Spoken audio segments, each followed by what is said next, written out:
Overnight shift. The doctor. Mark says, I work as an anesthesiologist. We are routinely part of the cardiac arrest code team at the hospital. When a cardiac arrest call comes over our pagers, we need to get there ASAP. The hospital I work at is a new building, but it is attached to the old and now mostly empty hospital by a link bridge.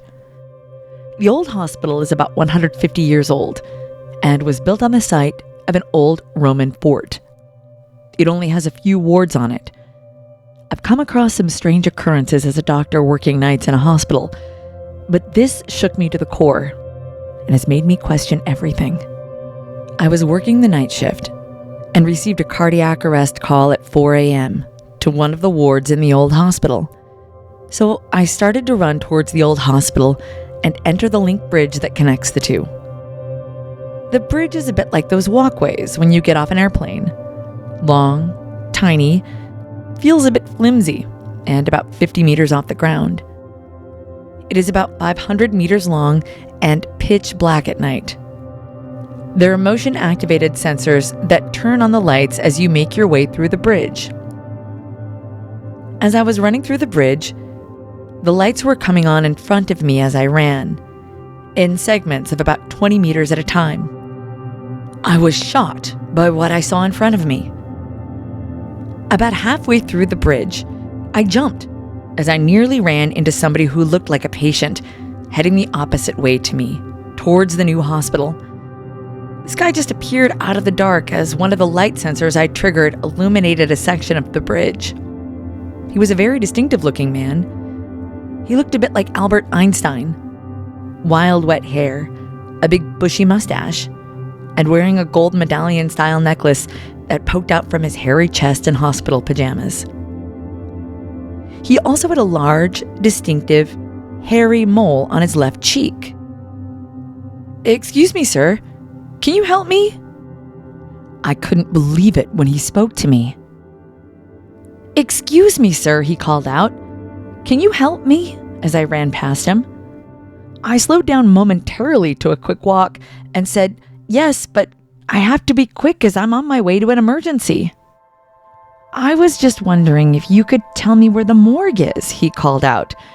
As I wasn't 100% sure where the mortuary was in this new hospital, I said, "You'll have to ask somebody at the reception desk at the other side of the bridge. They'll be able to direct you.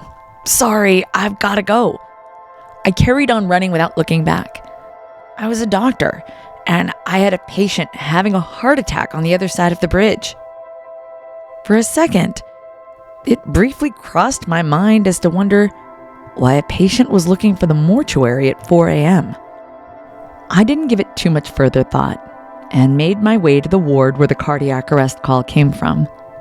As I made my way onto the floor, the ward nurses were directing me to the patient bed space where the emergency was.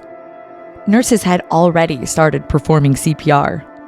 To this day, I don't understand what happened next.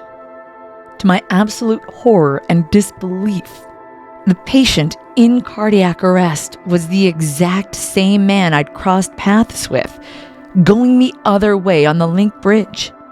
Same wild hair, same bushy mustache, same mole on his left cheek, same hospital pajamas, and same gold medallion poking out from them. Not a look-alike. The exact same guy, down to the pink IV cannula in his left hand. Anesthesiologists notice things like that. We tried CPR for 25 minutes, but we could not get him back. I crossed paths with his spirit on the link bridge, and it was looking for the mortuary. It still gives me heebie-jeebies when I have to cross it, especially at night. This encounter is forever etched into my memory. James replied, "That's creepy, but it makes me a little sad. Like he knew he was dead? I hope he found the mortuary. I hope he found what he was looking for and is at peace." Jane replied, "Incredible encounter. That he even stopped you of all people on your way to save his life. To ask you that question is unsettling. He very well could have not acknowledged you at all, but he chose to engage with you. Another user said, "Who knows? Maybe he was ready to die, and he knew he was running to save his life, so we stalled him. When every second counted, he was distracted by the very person he was sent to help." Overnight shift. The waitress. I don't work overnights, but I work early morning opening up a restaurant that served breakfast. I had to get there at 5 a.m. every morning, and I was usually there by myself for the first hour or so of the day. One morning, I was opening, and someone in a dark coat with a black hat walked behind me in the kitchen and went down to the basement without opening the gate for the stairs.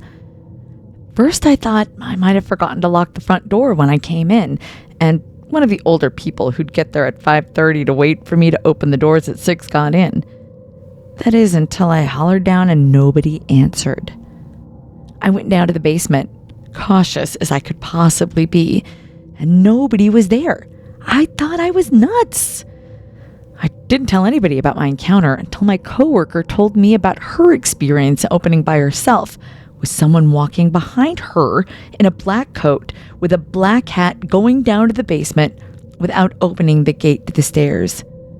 That place was so creepy.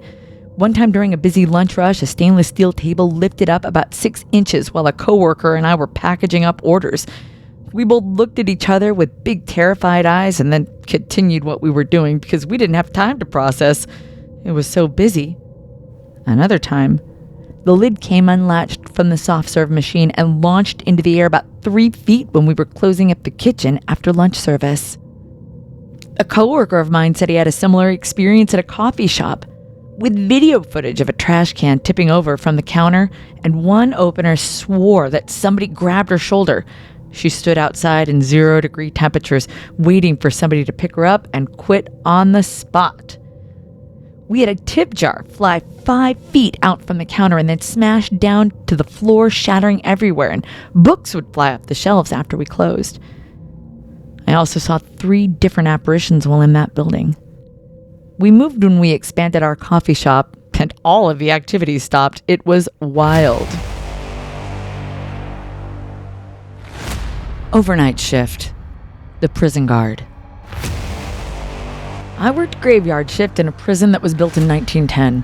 Saw many spooky things, chairs moving, doors slamming in admin areas, when the admin staff was long gone, and of course, the occasional self-doubt of, somebody sitting or moving over there? And all the inmates are locked in cells and sleeping.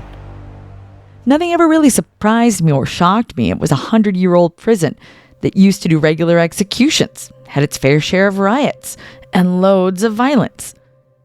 It used to be a maximum security prison until the late 90s. So, of course, some unexplainable things are going to happen. There's tons of negative energy within those walls.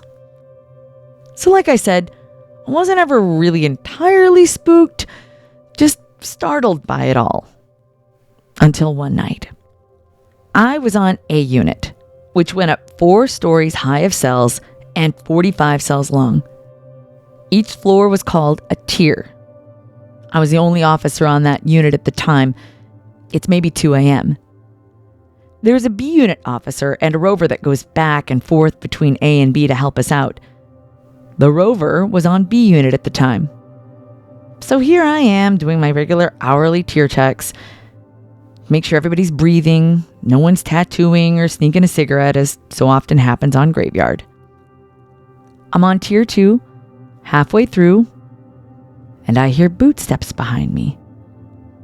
I turn, expecting to see the rover catching up to me. However, I see nothing, and the steps stopped.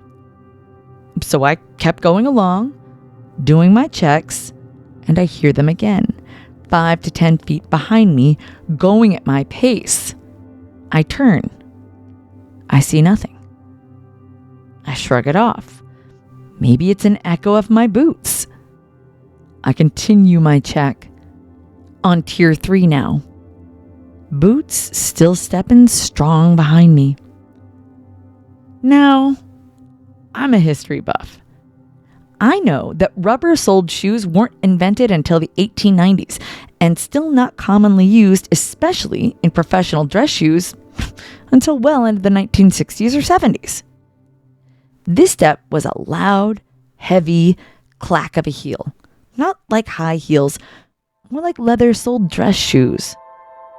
Officers in the 20s and 30s didn't have rubber-soled tactical boots. They typically wore hardened leather-soled shoes. And this is what is crossing my mind as I'm continuing my checks. None of the officers on shift had loud boots on. We wore sound-dampening tactical boots. So when I made this realization, I stopped entirely and just listened. Click, clack, click, clack. Just a couple more times. Maybe 5 seconds of silence goes by and then click, clack, click, clack, click, clack. It gets fast and louder as if running towards me now. Click, clack, click, clack, click, clack, and then boom! It stops, almost seemingly right in front of me.